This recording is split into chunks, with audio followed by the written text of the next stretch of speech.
Basically, the stuff that I want to introduce today is like femtosecond X-ray single pulse actually imaging and studying photo-induced non-equilibrium phase transitions. And I'm bringing up this photo-induced phase transition general scheme idea. I mean, it has quite an aspect that has a merit to investigate certain type of phase transition, especially. By doing a photo-induced phase transition, we can actually excite material with quite a more selective manner, like we can tune the laser energy and momentum with the polarization matching. We can excite a certain type of mode exclusively. And by driving that kind of excitation, we can also drive or making a new state of matter that was not quite accessible or was not quite available in equilibrium state. So by doing this, photo-induced phase transition, we can bring the material to new kind of state that was hidden in equilibrium conditions. So I'm going to introduce a couple of examples related to this kind of system situation. And of course, people have been studying photo-induced phase transition using a time-reserved manner. And I brought up two representative examples. One is by a electron microscope by Ahmed Jewell's group. And the other one is by Ian Robinson's work. And one is electron and the other one is X-ray work. And both of them actually is a very representative work to demonstrate the capability of probing dynamics using a single pulse or single particle approach. But I want to emphasize that, I mean, these all provide the image in a time-reserved manner, but I want to emphasize or point out a big point that this technique has relied on, which is this technique, time-reserved imaging technique, has been restricted more to the relaxation phenomena because of the way that they collect the images. So the system has to recover its own original condition back so that they can repeatedly measure the state of the system at a certain perturbation using a stroboscopic manner. So this type of technique, and we can raise certain questions like, what if the system doesn't really recover to the original condition? Like if the system goes really irreversible transition in a transient manner, can we actually probe the dynamics in this for the system that happens under this kind of process? And to answer this question, we brought up a new approach, which is XFEL, single pulse and single particle dynamic imaging. And by doing this, using this type of technique, we can actually cover the transition process that never returns back to its original shape or original condition. And the example that I want to show today, I mean, all the experiment was done at using the XFEL source, especially the PAL XFEL, which is about 1.1 kilometer long line built next to the synchrotron light source of the Pohang accelerator lab. And POSTECH is around here on this time scale. There's different, time structure. I mean, if you compare the 5 or 6 different FEL facility in hard X-ray facility in the world, and the PAL XFEL is a typical 60 Hertz machine and running up to like 11 gigavolt and photon energy of 15 keV or a little higher from around 700 eV. And to understand those type of reversible phase transition, we use the pump probe experimental technique. Basically, I excite the sample with the IR, femtosecond IR pump laser, and after a certain time delay, delta T, we probe the changed status of the particle or the sample using an X-ray. So this is a laser pumping and X-ray probing experiment. And the delay time between this pump laser and probe laser given by delta T, that determines or that gives the window to resolve all the ultrafast dynamics happen in this particular system. So we are particularly interested in exploring this few hundred femtosecond to few hundred picosecond regime where the energy transfer from the photon to the electron and to the lattice is happening extensively. And the science question that I have brought up is like, using this pump-probe ultrafast imaging technique is like, how do solid melt? So that's basic phase transition process. And we wanted to understand this, the basic phase transition from solid to liquid, for instance, and by gaining or by obtaining real image on very high resolution scale, like nanoscopic picture of that. That solid melting is a really century-long science puzzle. It started from early 1900, and people proposed the mechanism or initial point that the solid melting happened, like a vibrational instability. If the lattice, the ion, are displaced from their equilibrium position far enough, at a certain threshold point, then it may go into the melting or it lost the lattice ordering. And the proposal was like shear instability. So you push the sample, you push the sample if the sample lost this stability to come back to its original shape, so to say like a shear instability, then it goes to the melting. There's another explanation for that. And on top of that, people have been curious about real microscopic origin of this melting process.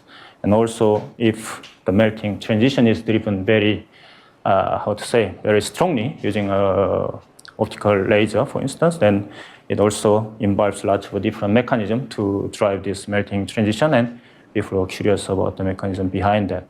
So we chased that question, and to go to that area, we have to understand a couple of things, which is like this photo-induced melting or photo-induced phase transition happens in quite a different time scale. So femtosecond laser basically optical laser excite the electron, so photoexcitation, and that energy is transferred among the electrons in the material and also to the constituting solid, like to the ions. So all the kinetic energy equilibration of the ion happen in picosecond to few hundred picosecond time scale that eventually lead to the morphological deformation to lead to the melting transition. So we wanted to investigate, or we want to explore the whole process to understand how such kind of a melting transition happens. And this is a femtosecond. I put the picosecond time scale to emphasize certain things that I want to bring up later. And one very interesting observation that we have made by investigating such a solid melting was nonequilibrium melting behavior of bismuth. In this particular material, we observed that the very strange kinetic process that the melting is actually accompanying kind of a reverse kinetic process. So in order to introduce what is a reverse kinetic process, I have to give you some example, and I'll show you a little later. And this experiment was done in this manner, like we do single shot, single particle imaging, so that I put lots of supposed to be identical. Not quite necessarily, but kind of many single particle samples of bismuth, and then we excite the sample with the pump laser, and then probe it using XFEL. This is a destructive experiment, as I said. The particle doesn't need to go back to its original shape, because every time we look at a different sample and then collect the information from new, fresh sample. So this is the way that we do experiment, and collecting the diffraction pattern and then inverting it, the phase retrieval process that John has introduced this morning, and then we can get the image back. That image basically tells the mass density or electron density distribution of the sample in a projected manner. And the experiment was done here using this exact chamber actually. The sample was sitting on this side, and then XFEL and FEL, the IR laser pump was shooting on the same spot, same interaction spot, and the diffraction pattern was obtained. The small angle region, it collects this current diffraction pattern for the phase retrieval and imaging. And the melting driven by such kind of optical laser has certain interesting interaction pathway. Like basically optical laser excite the electron in the metal, in the material. So basically that photoexcitation brings, gives quite a high kinetic energy to the photoexcited electron, of course. And that electron, they start to equilibrate in its kinetic energy among other electron by their typical collision. And also it collides with ion to transfer its energy so that eventually they go to the same temperature scale to reach the thermodynamic equilibrium. But it takes time for the ion to pick up such kind of temperature because of the scattering phenomena between electron and phonon scattering. It takes time, several picoseconds. So typically, before picosecond time scale, mostly the process is driven by the electron. And after a couple of picoseconds, the lattice pick up the dynamics, and then they do behave what they have to do under the high temperature. So this type of energy transfer mechanism is explained by two-temperature model, and we'll explore this two-temperature scenario quite a bit. Okay, to cast the question, what was interesting with the melting of the bismuth particle, and especially when I was saying the reverse kinetics, we have to start from here. Typically, the equilibrium crystal shape comes with this shape, many facets and edges and corners like that. And this we are all familiar with. And this is the equilibrium crystal shape when they are in a small crystal. So and by starting, we start from this, and when we melt the crystal, typically what happens is this kind of edge shape becoming smoother. We start from this faceted crystal, increase the temperature, then we get the smoothed or rounded off the edges and corner. Eventually, all those corner features are gone, and some flat faces may remain. Eventually, when we increase the temperature further, then we have all the shape gone. They become smoother and rounded and then gone for melting. This is a typical equilibrium melting scenario that we are well aware of. But what we have observed in this experiment is quite different. And see. So I'm showing you the diffraction data, single pulse diffraction data that we took from the bismuth nanoparticle after exciting with the femtosecond IR laser pump. And this shows the dynamics of the diffraction pattern. So you can see the time delay, and then this is the shape of the particle, so projection density of the particle, and you see the diffraction pattern shows quite a change like that. And I showed that picture in several tens of picosecond scale. Eventually, what we can see is we studied from circular shape. I studied from a spherical nanoparticle. After the melting went on, the nanoparticle has changed its shape to have this edged shape, or the flat surface, flat planes at the surface. Still, internally, we lose a lot of density inside. It means that the disordering has been happening in the material, so that the melting was occurring, but at the surface side, it goes to the flat surface, which is a little different from what I have just said. Let me capture the images again. We studied from this intact particle, spherical nanoparticle of bismuth, about 200 nanometer size. And after exciting with the pump laser, the laser fluence was about this. And it goes to the phase transition, basically because we have heated it, it will go for the melting transition. The way that it melt, the particle melt, was a little strange in a sense that the spherical shape actually becomes more edged, like that. We start to see the flat surface flat surface on outside, and internally the lattice become disordered so that the density inhomogeneity is seen, and that is also obvious from the speckle pattern. So that's basically the little different way than we have expected long before, as I said here. Instead of, we expected from the edged shape to go rounded, but this time we saw it something from here to go more like this way.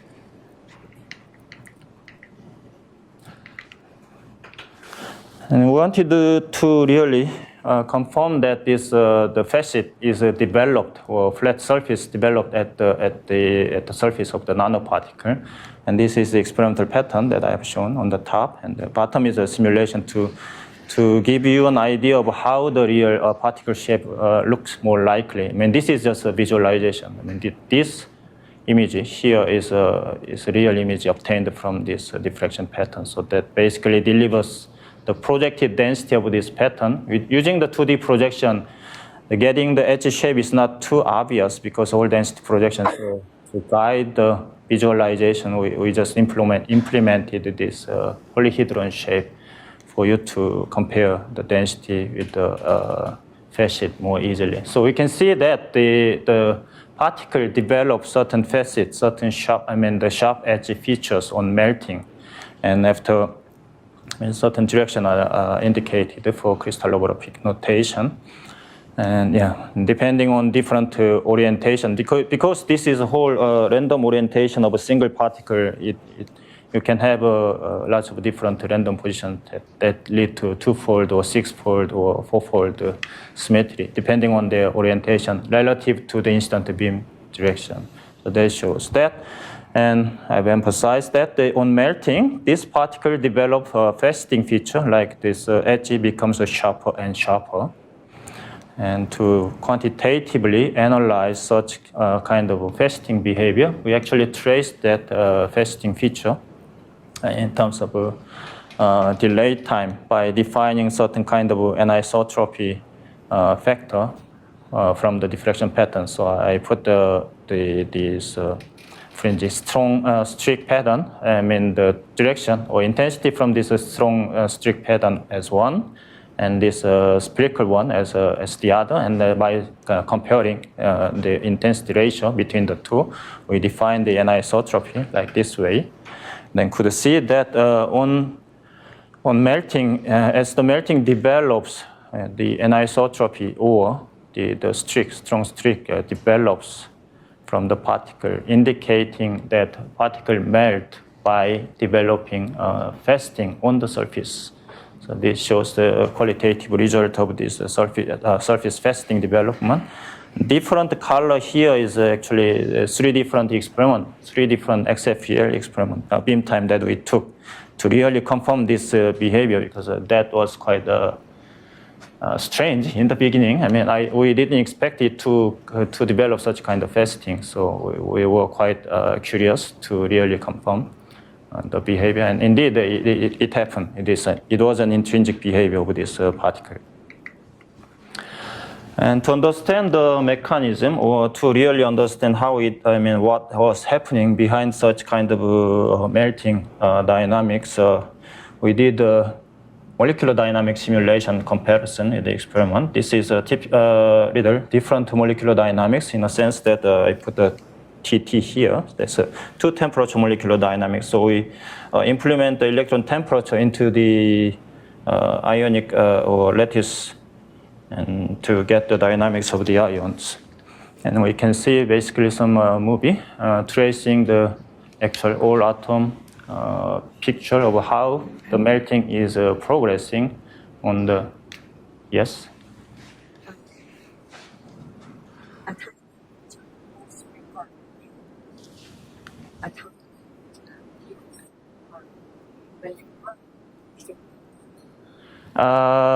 In a sense, when it is burning, we call oxidation and other, but this is kind of a high temperature, and all the atom become very random, and it's like a liquid, so we call it melting.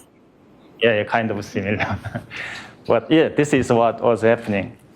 So let's say, we can see the facet, the flat surface developed. This is a halfway cut of the whole nanoparticle, and internally there was some disordering with the void formation. And what's confirmed from the TTMD simulation when we took a further step for the analysis from the TTMD. So this is a halfway cut to see the internal density and all. And then we compared also the morphology that we got from the surface by calculating the curvature of this nanoparticle. So this, curvature development in time shows that the faceting in progress more quantitative manner. And we compare this, they obtained the surface curvature with the polyhedron model to show that how the particle really becomes faceted on its surface, on its melting. So, and this shows interesting information also like that. As we have observed on the surface, the particle on the surface, they maintain their ordering pattern quite well compared to the atom inside of the nanoparticle. So internal atom, they go quite disorder, or they go melting, typical melting behavior. But at the surface, actually, they get their ordered manner. They actually rearrange their order to make the surface more ordered or faceted. And that order parameter analysis is shown again. Basically red color is a higher order and the blue color is a lower order. And it shows the higher order is obtained at the surface. During the melting, this is high fluence melting. So the molecular dynamics simulation confirmed that such kind of reverse kinetics happens, like melting goes on and faceting still develops at the surface. That's the opposite way of the melting typically from here to there. And it also predicts a certain kind of behavior, like if the laser fluence, the pumping laser fluence is not that high, just gentle melting, then it goes just typical melting without any faceting. So this kind of faceted melting happens only under the very high fluence laser melting case. And having confirmed that, we did the experiment to see if it is really the case, so that we check the melting behavior under low laser fluence. So this is more gentle melting. And we can see that, we actually don't see any streak develop. So basically that tells that there's no faceting behavior happen. It just goes with the typical disordering happening inside, like the void formation. Eventually, they all took apart and become melted out. And yes, so I recaptured the image that summarized the melting behavior of this particle. So it started from this spherical particle and goes the internal density disordering, and eventually particle get melted out. The thing that I want to point out here is, like, under this low fluence melting scenario, we couldn't see any faceting development on this particle. So that tells, this picture summarizes what was happening in this particular material case. Like on high fluence melting, the melt proceeds with the facet development. So we put it in energy diagram here to summarize the process. Like in strong laser fluence case, we call it nonequilibrium, strong nonequilibrium melting. The particle started from this spherical geometry, and then it goes to the melting. Say there's a sphere, the free energy from the sphere and polyhedron, the energy landscape is like that. We actually calculate this energy landscape, so we know the value roughly. Then the spherical nanoparticle, the free energy is a little bit higher than polyhedron nanoparticle case.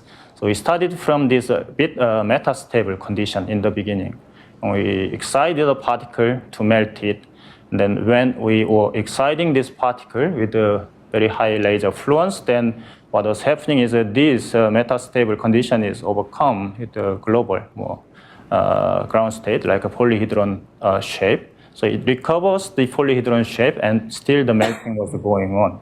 So that one was a nonequilibrium melting scenario that we have observed. In a low fluence case, we observed the typical melting. So it started from this spherical metastable condition. Melting was going on around here. It couldn't have enough energy to overcome this reaction energy barrier to become a polyhedron or to reach it to the ground state configuration. It stayed here and melted around to this point. And we can actually summally excite this condition to recover this polyhedron melting, because we observed that the reaction energy barrier was actually higher than melting temperature or melting kinetics. So to overcome this energy in near equilibrium manner, actually we ended up just melt out the particle. So that process, this non-equilibrium, strong non-equilibrium process was enabled by this very strong laser excitation that breaks up, that non-adiabatically excite this particle to reach to this ground state energy, polyhedron state. And it involves two actually processes. First, it overcomes this reaction energy barrier with the laser pulse. And also, we realized that this reaction energy barrier becomes smaller. It's reduced. This reaction energy barrier is related to the diffusion of the particle on the surface also to make the shape.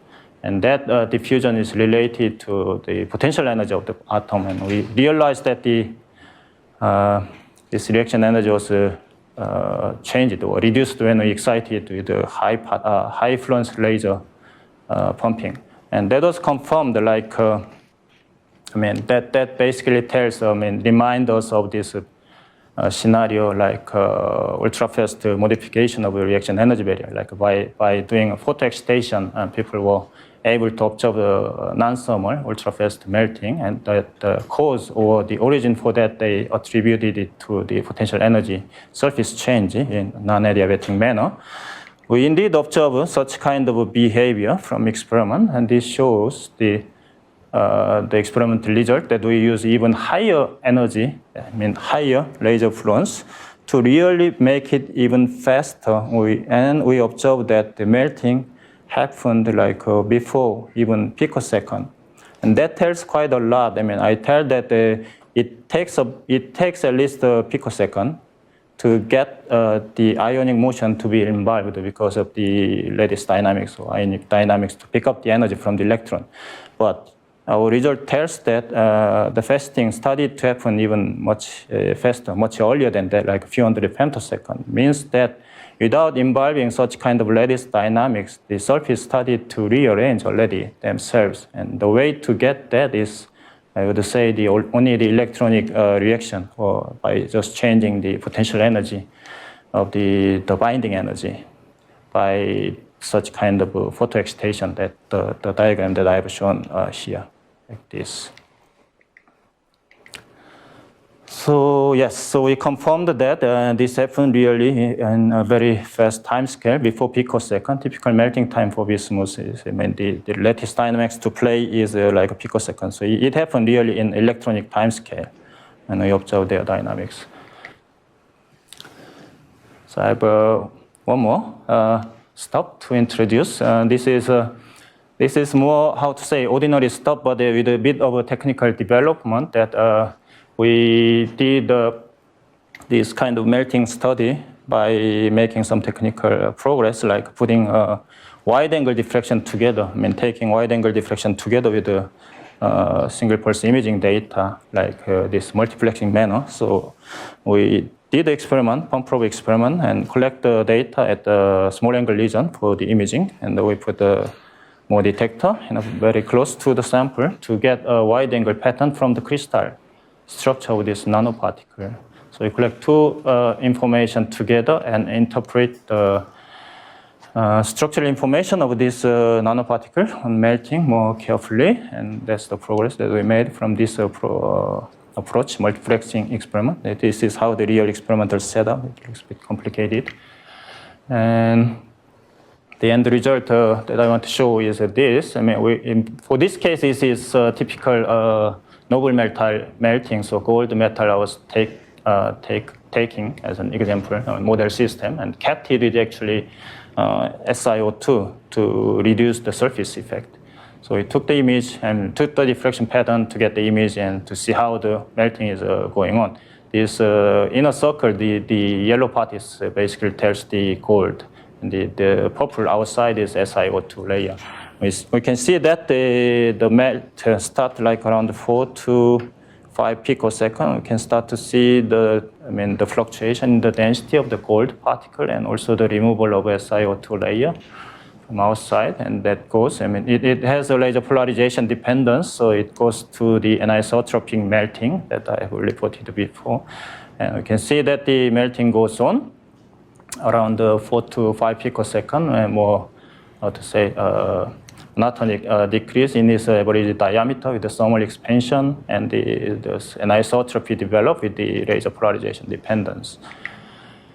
And we took a bit further into, the deep look at the data to realize that the small angle region, the diffraction pattern was actually changing. From from about 0.5 picosecond to 3 picosecond, like this way. And this didn't pick up in the image carefully, but what was happening was quite interesting. That this speckle pattern, the fringe oscillation, they shifted it to the larger angle. Here you can see that this edge position of this fringe is shifted to the larger angle, which means the sample size become smaller. In typical thermal expansion or melting, we expect it to be the particle to be larger so that the angle shifted to the lower angle. But that one was opposite, from here to about 4 to 5 picosecond, and then eventually after this it goes to the smaller angle. Means that from this we realized that in very initial stage of the melting, there was a small surface melting between this. At the surface of the gold, actually, that's the interface between SiO2 and gold. So that the density region around here become very lower. So that effectively, all the other part effectively remains same. To have the effective size of the gold a bit smaller, then eventually that all melted out, and then speckle pattern goes decreasing in size. That's what we have observed. This is what we have compared from the real image. Basically, this tells that from 0.5 picosecond to around 3 picosecond, there was a very fast surface melting. Typically, melting time for gold is longer than several picoseconds. Some people report 3 picoseconds, some even 7 or 10. And what we have observed is until 3 picoseconds, there was still quite rapid melting at the surface. And we compared also, we took the diffraction data, crystal diffraction data together. So we compared the morphological change, the crystallinity of the sample, and the data is shown on the left. You can see that here, the crystal diffraction peak basically tells that, as I said, until 3 or 4 picoseconds, for the crystalline diffraction peak, we don't see any change, basically. The peak position stays the same. And after around 3 or 4 picoseconds, the peak position shifted to the low angle, means that the lattice expand.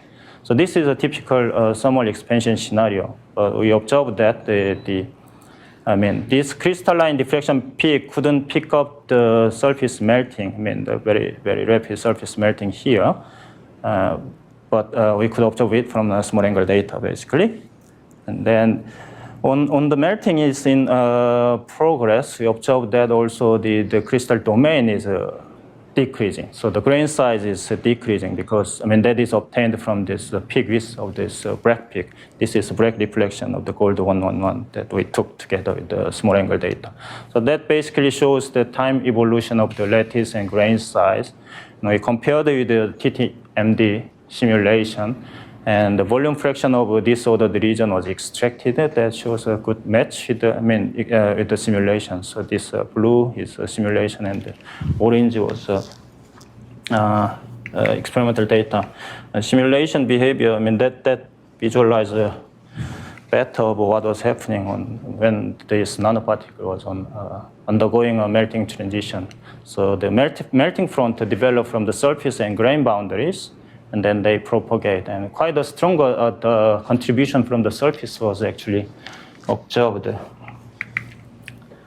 And we did some atomic scale analysis of the melting. So from this spherical gold particle that we took, the simulation that we used, we take this small section to visualize how the atomic motion looked like during the melting transition. And you can see that this red is a disordered region, basically. So you can call it as a melting front or melted region.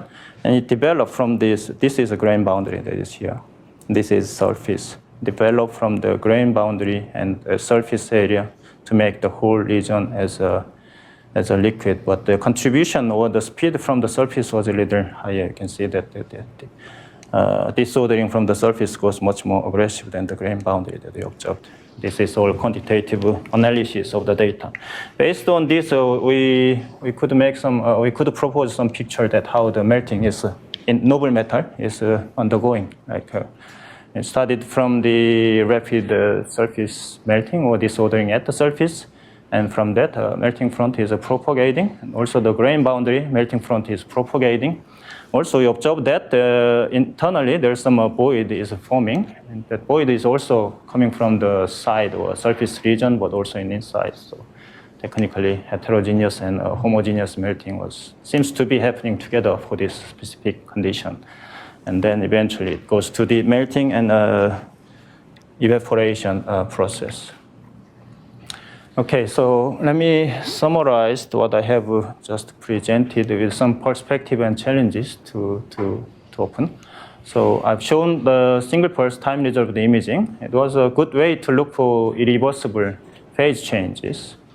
And by doing that, by meaning that we say that we could uncover the transient phenomena. And it gives irreversible, the way to access irreversible process, especially when the system is driven really far out of equilibrium.